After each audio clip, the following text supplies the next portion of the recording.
Peki ben oraya gideceğim.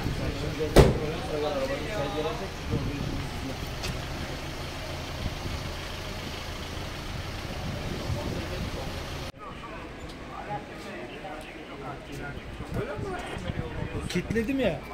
Ben niye tersine gittim? Gezmem mi? Azıcık şekerim abi olur mu? Ama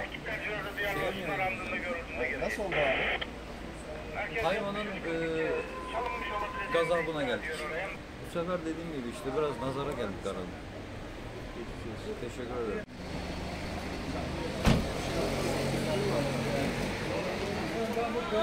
Kasaba çıkıysa nasıl oldu?